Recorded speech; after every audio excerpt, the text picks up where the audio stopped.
ये inspirational story है एक राजा के बारे में जिसकी राज्य बहुत छोटी थी और सैनिक भी। चलिए देखते हैं कि वो राजा किस तरह अपने राज्य को बचाता है। एक वक्त की बात है, एक राजा था और उस राजा का राज्य बहुत छोटा था और उस राजा के पास ज्यादा सिपाही भी नहीं थे।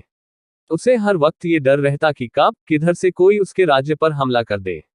एक बार और आज जंगल के रास्ते से अपने महल की तरफ जा रहा था, तभी जंगल में उसे एक बड़े से पेड़ के नीचे एक बुजुर्ग बैठे हुए दिखते हैं जो बहुत ही ज्ञानी थे और सारे गांव वाले उन्हें से हर चीज की राय लेते थे। राजा अपने घोड़े से उतरकर उन बुजुर्ग आदमी के पास जाता है और उनसे कहता है कि आप मुझे कोई ऐसा ताबीज दे दीजिए जो मुझे बुरे वक्त से बचा कर रखे। ये सुनने के बाद उन बुजुर्ग आदमी ने राजा की तरफ मुस्कुराते हुए देखा और कहा कि मैं तुम्हें कोई ऐसा ताबीज या कोई ऐसी चीज नहीं दे सकता हूं जो तुम्हें बुरे वक्त से बचा कर रखे, लेकिन मैं तुम्हें एक ऐसा ताबीज दे सकता हूं कि जब तुम पर कोई मुसीबत या बुरा वक्त आ जाए तो ताबीज को खोलने के बाद वह ताबीज तुम्हें उस मुसीबत से लड़ने में मदद कर सकता है। उद्धरण चिन्ह। लेकिन याद रखना, इस ताबीज को तभी खोलना जब तुम पर चारों तरफ से मुसीबत आ चुकी हो, तुम्हारा समय बहुत खराब चल रहा हो और तुम्हारे लिए सारे दरवाजे बंद हो चुके हो। तब तुम उस ताबीज को खोलना, तुम्हें उस मुसीबत से लड़ने की हिम्मत मिल जाएगी। राजा उस ताबीज को लेकर वहां से चला गया।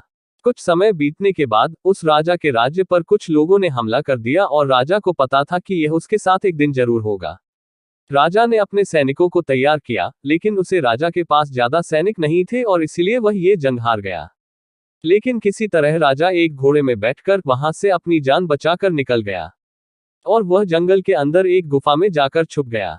लेकिन उसका पीछा करते करते कुछ सैनिक भी उसके पीछे आ गए। अब वह राजा गुफा के अंदर छुपा हुआ था और उसे सैनिकों के कदमों की आवाज आ रही थी। अब उस राजा के पास कुछ भी नहीं बचा था, सब कुछ खत्म हो चुका था। तभी उसे उन बुजुर्ग का दिया हुआ ताबीज अपने गले में नजर आता है। उसने बड़ी ही उम्मीद के साथ उस ताबीज को खोल कर देखा।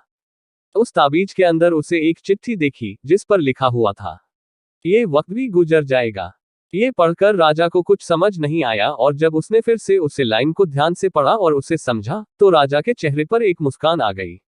मान लो उसे कोई सहारा मिल गया हो। और फिर उस राजा ने एक गहरी सांस ली और उसने उन सैनिकों का मुकाबला किया और वहां से बच निकला और दूसरे मुल्क में जाकर फिर से उसे राजा ने अपनी सल्तनत कायम की। दोस्तों, कहने को तो ये बहुत ही छोटी लाइन है कि ये वक्त भी गुजर जाएगा, लेकिन इसके अंदर बहुत ही डीप मीनिंग छुपा हुआ है।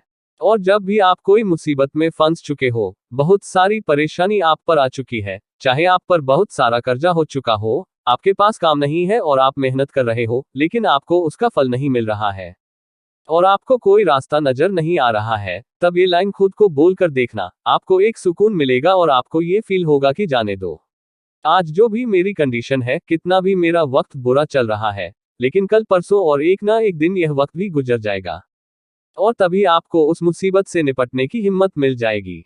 और वह कहते हैं ना कि जब आपका अच्छा समय चल रहा हो तो उस टाइम पर शुक्र करो और जब आपका बुरा वक्त चल रहा हो तो उस टाइम पर सब्र करो, क्योंकि समय अच्छा चल रहा हो या बुरा, वह ज्यादा दिन तक नहीं रहता और जिंदगी उसे ही कहते हैं जिसमें दुख भी हो और सुख भी। तभी लगता है कि हम जिंदगी जी रहे हैं।